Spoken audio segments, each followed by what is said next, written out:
Hello mga katek, meron po tayong dispan dito.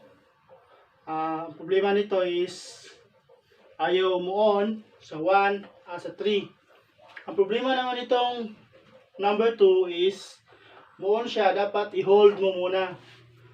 So dapat palaging nakatutok yung kamay mo at pumandar siya, umikot siya.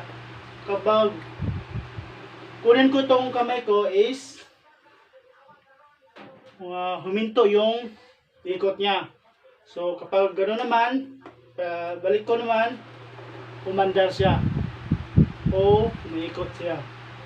Binitawan ko, huminto yung ikot niya. So ito yung number 1, ayaw talagang move on. Sa number 3, ayaw rin. So yun Sa number 2 lang yung umandar. Pero kailangan mong palagi mong hinahawakan o naka-long press siya. So ano bang problema ng mga electric fan na ganito? Tara, sundin nyo itong full video na to at sundin nyo lang hanggang dulo.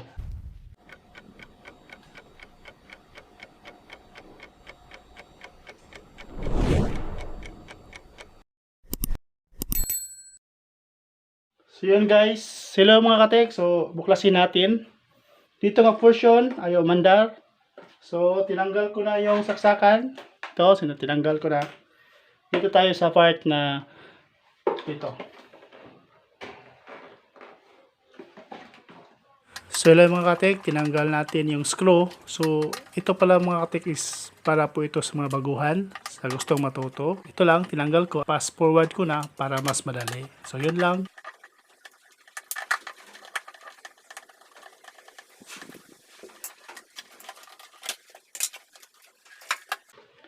Ito nga portion guys, tanggalin natin. So tanggalin natin to dito nga portion mga katek. So dito yung problema. Fast forward ko na mga katek para mas madali. Nakita nyo guys, sa mga katek, ito yun Hindi siya tingnan nyo mga katek. Dito nga portion mga katek. Kasi ito, hindi siya makontak. Sino mga katek sa number 2, makontak siya pero hindi siya kailangan mo pang i-push, i-hold. So ito, hindi na ito hindi siya nakakontak dito at dito. Kaya hindi siya ma-function. So ang kailangan natin, i-videohan natin to. Dito ang version ng katek ito. Hindi siya dito. Dito, hindi siya yan, hindi siya patuloy. Dapat kagagat dito. So yan, dito sa kagagat. Ito kagagat. Yan, kagagat. So dapat pag ito yung pinindot, ito yung 0 kasi dapat babalik to. So hindi na siya babalik. Lagyan na natin itong langis para lumambot. So tara, lagyan natin mga katek. So ito mga katek, as maganda talagang ilagay dito is W40 o kaya contact cleaner. Wala po tayo dyan kasi wala pa tayong stock. So pero naman tayong BB oil.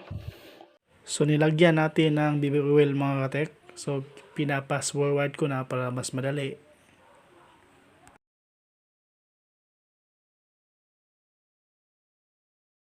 Mas maganda ilagay dito mga katek W40 o contact cleaner. Palambot lang ito mga katek. Kasi wala pa tayong W40, naubusan po tayo ng W40. Tapos yung contact cleaner natin na naubos na rin. Ito.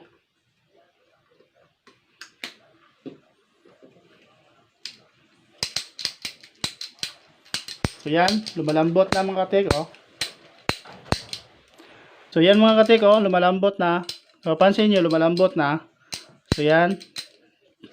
Siya, yung 1 niya may kumagat na. Tapos yung 0, kapag pinindot nyo yung 0, is babalik yung 1 sa number 2. Yes, number 3. Ganun pa rin. So, medyo lambot na siya. Medyo siya. So, ganun lang mga katik. Ang problema nito is hindi siya makapatuloy dito. Kasi dito nga portion mga katik, dapat ganyan. Dito. So, ganyan. So, bali ito yung 0. So, ito yung 1. So, itong may pointer dito is dapat kagagat dito. The portion. Tapos dito sin kakagat. Dito din kagagat. So, kapag ito yung 0 is lahat ay siya, mo-off, pabalik. So, dito din yung portion, dapat may contact dito. So, yan. Nakakontact yan. So, nakakontact. Dito naman sa number 2, dapat may contact dito. Dito sa number 1, contact din. So, yun. Contact na siya mga katek. At yung 0 naman niya is okay na siya. So, mamaya-maya, titest natin. Kunin mo muna natin yung lahat ng oil dito para hindi siya ma-shorted. So, yun lang. Palambutin muna natin. So, yan. Malambot na. So, ganun lang mga tek. Kung ang portion niya dito yung sira, hindi mo muna baklasin dito sa may motor. For example, hindi siya mo-on. First thing to do is, dapat check mo muna yung supply niya, yung cord niya. Cord niya dito papunta dito. Kung may continuity ba siya dito.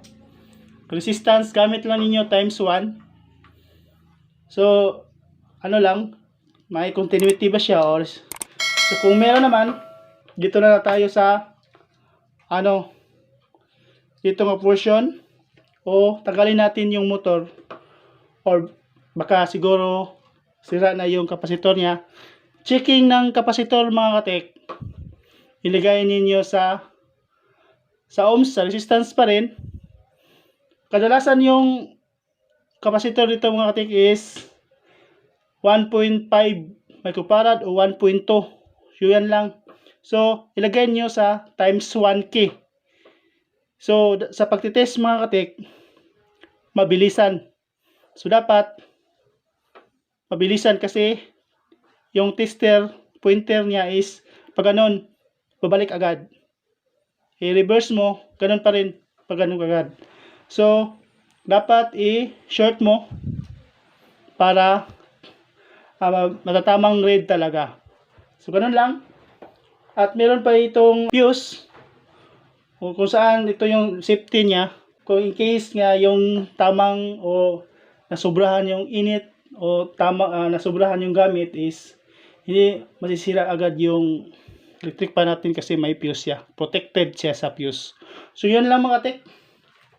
So, ngayon, tinignan natin. Medyo malambot na siya. Madali na siya, So, kita niyo mga tek, papunta na siya dito. Kanina hindi. So, yan, may contact na siya. Dito naman sa portion. So, ito. So, yan. So, kanina, kahit mapindot mo yung 0, hindi siya babalik. So, yan. Bumalik na siya sa number 2. Balik na agad sa number 3. Babalik na. So, yun mga katek. Ito na. Ilagay na natin to at titingnan na natin. So, yun. Ito yung 0 niya. So, ilagay na natin dyan. So, ito mga katek. Ibalik na natin yung screw niya. I-pass forward ko na lang para mas madali. So, ito.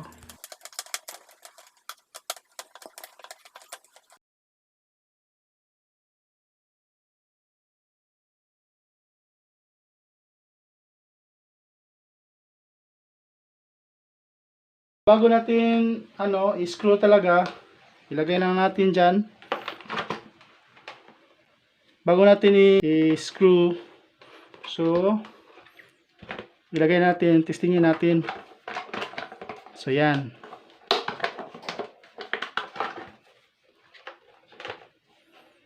So yan. testingin natin. Hindi natin muna natin i-screw. So yun. Yung kanina, ang problema niya is hindi dito, 1 and 3. So titest natin, i-plug natin.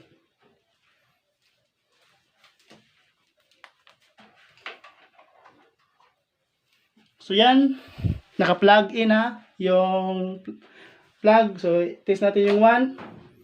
So yun, nakita nyo mga katik, umandar.